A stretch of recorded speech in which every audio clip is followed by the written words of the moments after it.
حنا ماشي غير جيران، حنا خوت بدم واحد ودين واحد وعادات وتقاليد وحده. بشحال من عائله مغربيه عندها اصول جزائريه، وبشحال من عائله جزائريه عندها اصول مغربيه. حنا لحم ودم، لكن فرقتنا الحدود اللي حطنا المستعمر سيسو بيكو. وللاسف العلاقه بيناتنا اليوم ماشي هي هذيك، ولكن الاخطر من هادشي كامل سمعنا جميع باللي امريكا باغا تدخل على الخط، كتقول غادي تلعب دور الوسيط، وكتقول عطات المغرب والجزائر مهلات ديال 60 يوم باش يتصالحوا ويديروا الحل. واش بصح حنا خوت محتاجين مهله من شي واحد غريب باش يصالحنا؟ واش حنا كمسلمين محتاجين الغرب يدخل بيناتنا باش يقولوا لنا ديروا الصلح؟ في حقيقه الامر حنا ما خصناش شي واحد غريب يدخل بيناتنا، اللي باغي يدخل ما بين الاشقاء، اللي باغي يدخل ما بين جوج خوت، اللي باغي يدخل ما بين المسلمين، بلدين شقيقين جيران، راه باغي يدير غير الفتنه ويفرق وما باغيش الخير، لان المصالح ديالهم ماشي هي مصالحنا. هما كيشوفوا غير في الفلوس والمكاسب، وحنا خصنا نشوفوا في الوحده والامه. وهاد المهله ديال 60 يوم اللي كيهضروا عليها راه خصها تكون مهله لينا حنا ماشي ليهم. وهاد الناس اللي هما الامريكان او اي طرف اجنبي اخر كيعرفوا بان قوتنا في وحدتنا. وعلاش بغاو يدخلوا دابا؟ باش يدخلوا بعصا ثالثه في القصعه ما بين المغاربه والجزائريين. خصنا نردوا البال، والصلح ما بين المغاربه والجزائريين خصو يكون بقرار داخلي بقلب خوت، ماشي بتهديد من طرف امريكي. وحنا ماشي قاصرين باش شي واحد يعطينا الانذار، حنا شعبان واعيان وكنعرفوا المصالح ديالنا مزيان.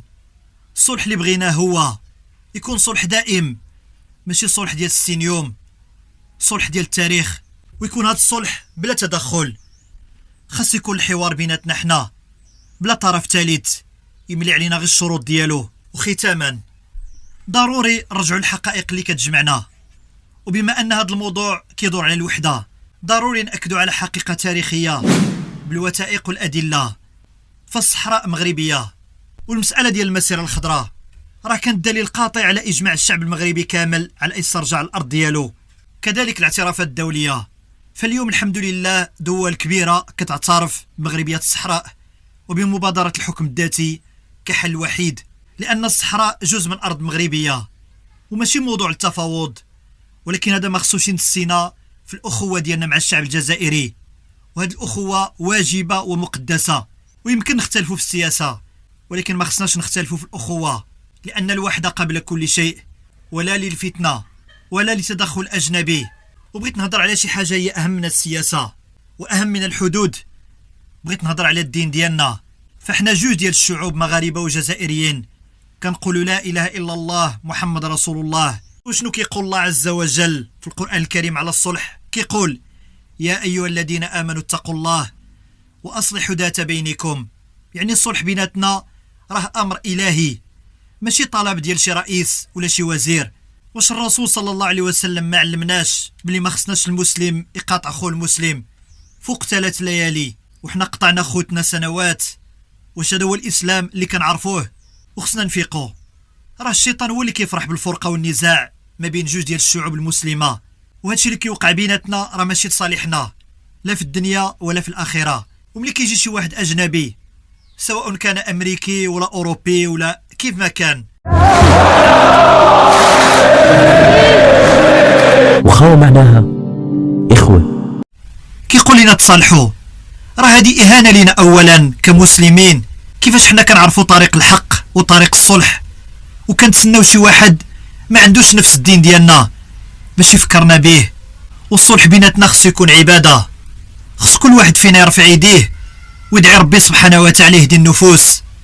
خص يكون صلح، ويكون واحد الصلح دائم للابد، حيت ربي وصانا على الوحده. الا كنا بصح خوت مسلمين خصنا نديرو يد في يد ونسدو الباب على اي واحد باغي يخرب البيوت ديالنا. الامه الاسلاميه محتاجه توحد، وخير بدايه هي وحده المغرب والجزائر، وهذا هو واجبنا الديني قبل ما يكون واجبنا الوطني. حتى لهنا وصلنا لهذه الرساله الصادقه، الرساله اللي بغيت نلخص فيها كل شيء.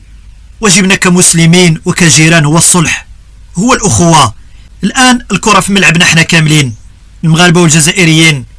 إلا بغينا مستقبل زوين خصنا ندفنوا الضغائن ونحيدوا الحواجز، خصنا نفتحوا الحدود ونرجعوا الأمة كما كانت قوية بالوحدة ديالها. عقلتوا على الأيام ديال المغرب العربي، الله على أيام كي كانت. نتمنى من هذا الفيديو يكون وصل للقلب، ودائما خوا في أمان الله، نتلاقاو على الخير، والسلام عليكم ورحمة الله وبركاته.